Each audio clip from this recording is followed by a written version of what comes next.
Students, आज हम देखने वाले हैं धारावाही परिनालिका के कारण चुंबकीय क्षेत्र की तीव्रता। ठीक है, तो धारावाही परिनालिका के कारण चुंबकीय क्षेत्र की तीव्रता देखने से पहले हम कल के टॉपिक पर थोड़ा चर्चा कर लेते हैं। कल हमने क्या देखा था? तो एम्पियर का परिपथीय नियम। ठीक है, तो एम्पियर का परिपथीय नियम देखा था, जिसमें एम्पियर ने अपने परिपथ पे कागज के तल के अनुदिश कोई बंद पृष्ठ पर चुंबकीय क्षेत्र के रेखीय समाकलन का चुंबकीय क्षेत्र के लिए रेखीय समाकलन का मान μ0 और I के गुना माना था। ठीक है, तो उसी डेरिवेशन पर ये आधारित है। किस पर आधारित है? तो एम्पियर के परिपथीय नियम पर।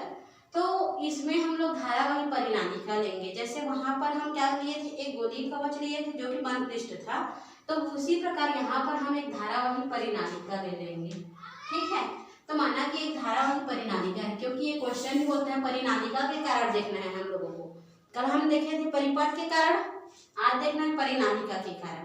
ठीक है, तो एक परिनालिका ले लिए, तो माना कि एक परिनालिका है जिस पर क्या हो रही है, I धारा प्रवाहित हो रही है। तो परिनालिका है तो उसमें जाहिर सी बात है चालक होगी। परिनालिका जो चालक है जिसमें n फेरों की संख्या है और उसमें I धारा क्या होगी, प्रवाहित होगी। अब प्रवाहित हो रही है तो अब यहाँ धारावाही परिनालिका कहलाएगा। वो अभी वो परिनालिका था, लेकिन जैसे ही उसमें धारा कन्वर्ट हुआ वो धारावाही परिनालिका हो गया। अब उस पर देखते हैं हम लोग डॉट का नियम और क्रॉस का नियम। किसका नियम? डॉट का नियम और क्रॉस का नियम, कि धारावाही परिनालिका के अंदर चुंबकीय क्षेत्र की तीव्रता कैसी होती है और उसके अक्ष पर चुंबकीय क्षेत्र की तीव्रता कैसी होती है। तो धारावाही परिनालिका है, इसके अंदर सभी पृष्ठों में, चाहे वो यहाँ से लेकर यहाँ तक, यहाँ तक, यहाँ तक, यहाँ तक, कोई भी पृष्ठ में जो है कागज के तल के अंदर, मतलब धारावाही परिनालिका के अंदर चुंबकीय क्षेत्र की तीव्रता एक समान ही होगी। यहाँ ज्यादा, यहाँ कम, यहाँ ज्यादा, यहाँ कम, यहाँ ज्यादा, यहाँ कम, ऐसा पॉसिबिलिटी नहीं है। ठीक है, अब देखते हैं उसके अक्ष पर। ये एक अक्ष हुआ, ये एक अक्ष हुआ, और यहाँ एक अक्ष हुआ, और यहाँ पर एक अक्ष हो गया। तो उसके अक्ष के समांतर, ये अक्ष है, इसी के समान अंतर पर, ये दूसरा अक्ष है, इस अक्ष के समान अंतर पर दूसरा अक्ष है, तो वहां पर उसके अक्ष क्या होता है, चुंबकीय क्षेत्र की तीव्रता समान अंतर पर उपस्थित होती है। अंदर सभी जगह पर चुंबकीय क्षेत्र की तीव्रता इक्वल रहेगी, लेकिन उसके अक्ष के सापेक्ष, उसके समांतर चुंबकीय क्षेत्र की तीव्रता इक्वल प्राप्त होगी। यह होता है धारावाही चुंबकीय क्षेत्र, धारावाही चालक के कारण चुंबकीय क्षेत्र की तीव्रता। अब आते हैं इसकी व्याख्या। ठीक है, तो अब इसकी व्याख्या करने के लिए देखते हैं, ये तो क्या है, एक धारावाही परिनालिका है। परिनालिका मतलब बेलन, परिनालिका मतलब बेलन, जिसमें क्या होते हैं, इसके बाहरी कवच होते हैं, जिसके अंदर ये बंद परिपथ पर ही नियम लागू करेगा। एम्पियर के नियम पर ही आधारित है, तो एम्पियर क्या कहता है, क्लोज्ड कर्व पर ही आधारित होते हैं, तो इसीलिए यहाँ पर एक क्लोज्ड कर्व पर आधारित होगा। लेकिन यहाँ पर जो धारा की दिशा में देखो, यहाँ पर बहुत सारे हम लोग तार, चालकी तार लपेटे हुए हैं, जिसमें कुछ चालक जो है इस धारावाही परिनालिका के अंदर है, लेकिन कुछ चालक उसके बाहरी कवच पर भी क्या है, लिपटे हुए हैं। यहाँ तक क्लियर? तो इस अंदर की ओर और बाहर की ओर आने वाली चुंबकीय क्षेत्र की तीव्रता और उसके लंबवत जाने वाली चुंबकीय क्षेत्र की तीव्रता को हम लोग क्या करते हैं, तो जेसी मैक्सवेल और मार्कोनी ने क्या दिया था, तो दिया था कि चुंबकीय क्षेत्र के अनुदिश जितने भी होंगे उसको डॉट से, और उसके लंबवत जो है चुंबकीय क्षेत्र से बाहर निकलने वाले जितने भी धारा होंगे उसको क्या करेंगे, क्रॉस चिन्ह से नोट करेंगे। क्लियर? तो हम लोग एक लूप का रचना करते हैं। लूप मतलब चतुर्भुज का। ठीक है, लूप मतलब बंद परिपथ। लूप का नियम याद है कि नहीं है, किरचॉफ के नियम से? तो हम लोग एक लूप का रचना करते हैं। मान के चलो लूप क्या ले लिए, ABCD ले लिए। किस पर लिए? तो एक धारावाही परिनालिका पर लिए। ठीक है, तो ये जो A है और ये जो B है, ये तो AB नहीं है, उसको हम एज्यूम किए हैं कि ये क्या है, यहाँ पर एक पॉइंट A है, यहाँ पर एक पॉइंट B है, यहाँ पर एक पॉइंट C है, यहाँ पर एक पॉइंट D है। ठीक है, तो अब यहाँ पर ये जो धारा बह रही है, इस चालक के कारण जो धारा बह रही है, तो यहाँ इस जो धारावाही परिनालिका के अनुदिश बहने वाली धारा जो है उसके अंदर ही है, कागज के अंदर, तो अंदर रहने या अंदर प्रवेश करने वाली जितने भी धारा होंगे उसको डॉट से नोट करते हैं, और इस कागज के तल के लंबवत मतलब बाहर की ओर जाने वाली जितने भी धारा है उसको क्रॉस से नोट करते हैं। अर्थात कागज के अनुदिश जितने भी होंगे वो सब जुड़ेंगे, लेकिन कागज के तल के लंबवत जितने भी धारा बाहर जाएंगे, बाहर मतलब इस चालक से बाहर, बाहर मतलब ये वाला भाग, ठीक। तो बाहर जाएंगे वो क्या होंगे, जीरो होंगे, निरस्त हो जाएंगे। क्योंकि कभी भी हम चालक के बाहर देखते हैं तो जैसे तार है, यहाँ पर ये तार, तो तार में धारा बह रही है, लेकिन इसके इस फील्ड और इस फील्ड में धारा मिलेगा क्या, चालक मिलेगा क्या, नहीं। तो उसी प्रकार यहाँ पर इसके बाहर जाने वाली सभी भी जितने भी धारा होते हैं वो क्या हो जाते हैं, शून्य के बराबर हो जाते हैं। क्लियर इतना। अब देखते हैं तब हम इसको समझने के लिए, इसकी व्याख्या करने के लिए क्या करते हैं, माना कि एक धारावाही परिनालिका लेते हैं। इस धारावाही परिनालिका पर जो है धारा आई बह रही है, क्या बह रही है, धारा आई बह रही है, जिसमें हम ये जो है एक बंद परिपथ पर है, किस पर है, बंद परिपथ पर है, और बंद परिपथ के लिए जो नियम लागू होता है अर्थात वो एम्पियर के नियम का पालन करता है। तो अतएव एम्पियर के परिपथीय नियम से, किसके परिपथीय नियम से, एम्पियर के परिपथीय नियम से।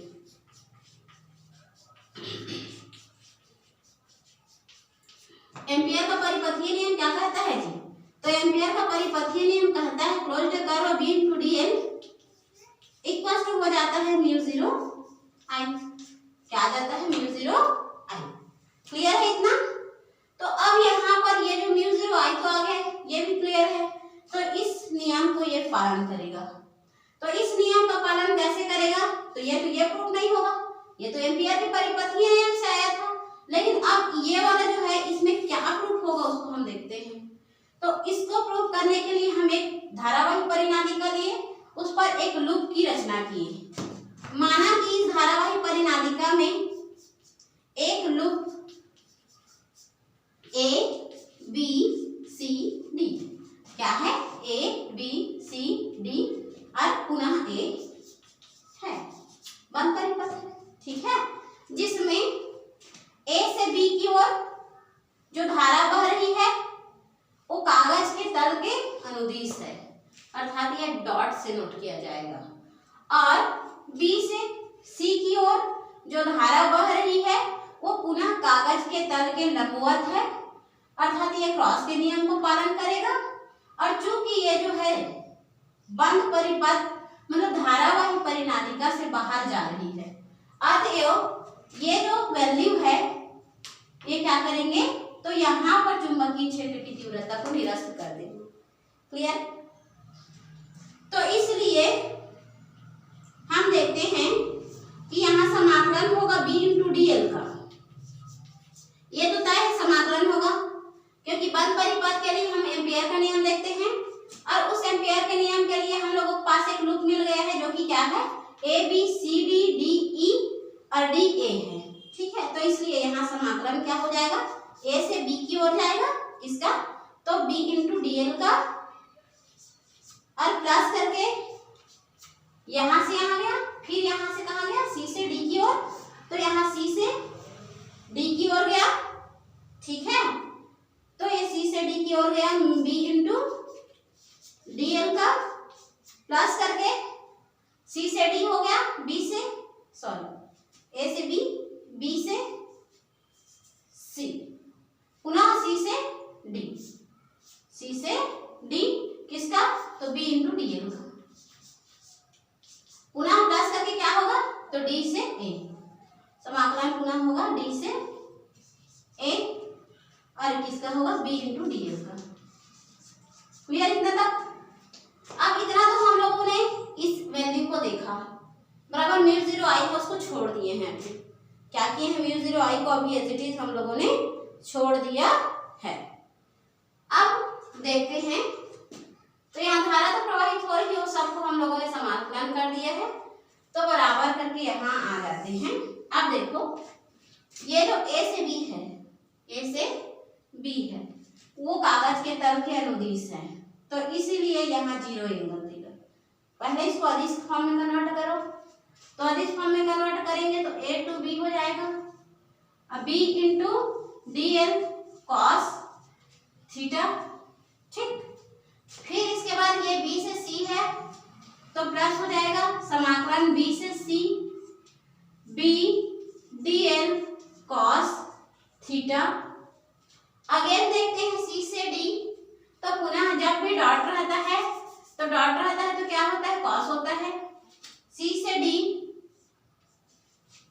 b into dl cos theta, b into dl cos theta, सदिश से अदिश करते हैं तो ऐसा आता है, प्लस करके कहाँ से d से a की ओर, तो d से a b into dl cos theta. Clear यहाँ तक।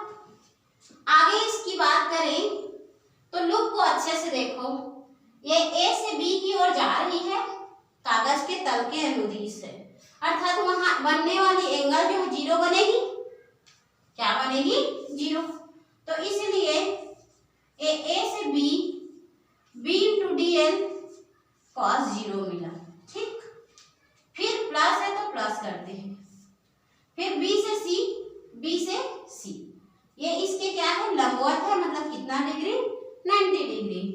तो यहाँ b से c b into dl cos 90 degree, फिर ये प्लस है तो प्लस, फिर क्या है c से d, तो c से d, देखो c से d, तो c से d क्या जा रहा है, कागज के तल के अनुदिश, तो अनुदिश है तो इसीलिए b, अनुदिश मतलब उसी की दिशा में ना, ये इसी दिशा में है ना, इसी दिशा में, तो ये cos 0 एंगल नहीं बन रहा है।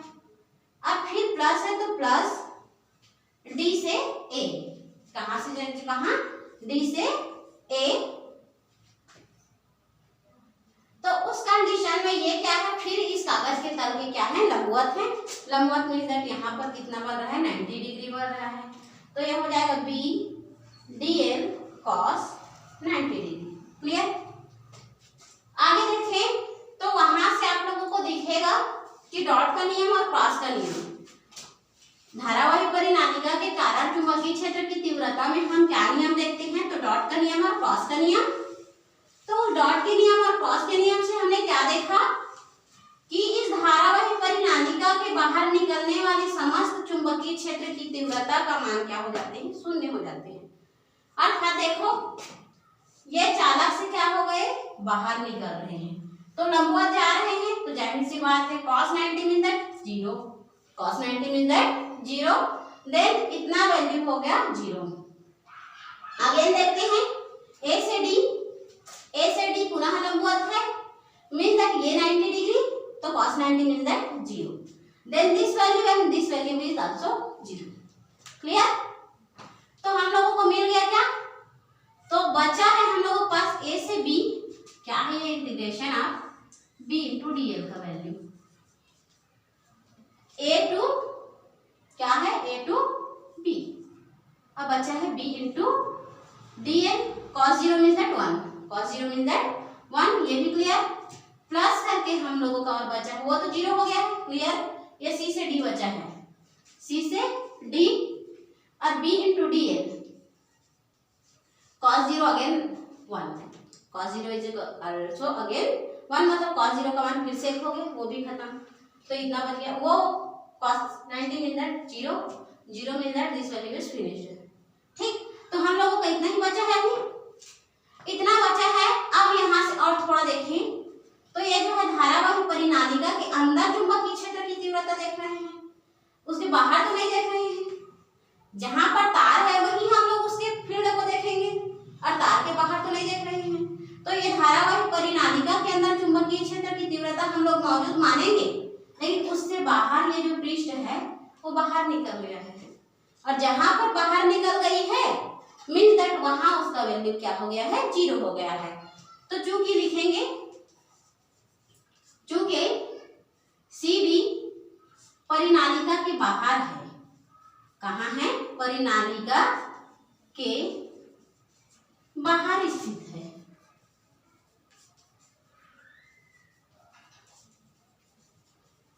आते हो, अब बाहर स्थित है, आते हुए यहाँ इसका समाकलन क्या हो जाएगा, C से D V into D L का मान हो जाएगा 0। चुंबकीय क्षेत्र की तीव्रता वहां पर क्या हो जाएगी 0।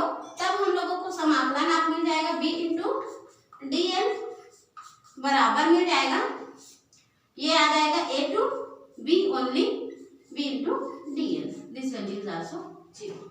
क्लियर इतना। अब देखो, चूंकि हम जानते हैं एम्पियर के परिपथ के नियम से कि B इंटू डी एल बराबर म्यू 0 I होता है, तो यहाँ इसमें धारा हम लोगों को सिर्फ इतना ही मिला, तो उस कंडीशन पे धारा का मान हम लोगों को मिल जाता है म्यू 0 I, धारा कितना मिला सिर्फ इतना, तो वहां A से B तक मिल रहा है, तो B को कॉमन निकालो, A समाकलन A से B हो जाएगा और dl है तो dl। A से B माना कि इसकी लंबाई क्या है, कैपिटल है, माना कि इसकी लंबाई क्या है, कैपिटल L है, तो इसलिए इसकी लंबाई क्या हो जाएगी, कैपिटल L हो जाएगी। अतः हो जाएगा integration of B into D L equal to mu 0 और म्यू 0 फिर B M, ये परावैद्युतांक है, ये क्या है, परावैद्युतांक है। सपोज यहाँ परावैद्युतांक नहीं लेते हैं तो उस कंडीशन पे आ जाएगा B इंटू डी एल का वैल्यू B N, क्या आ जाएगा B N।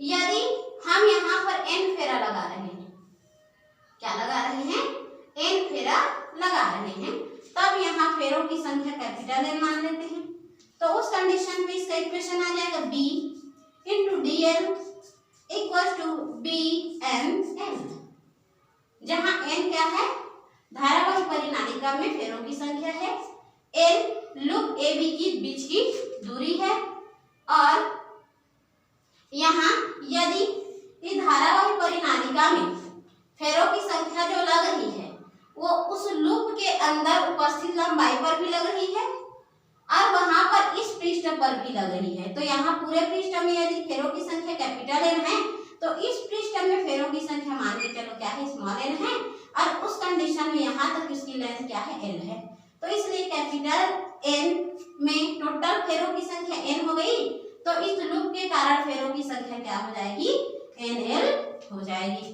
अर्थात हम लोगों का इक्वेशन क्या मिल जाएगा, integration of B into D L equal to B N L, B N L।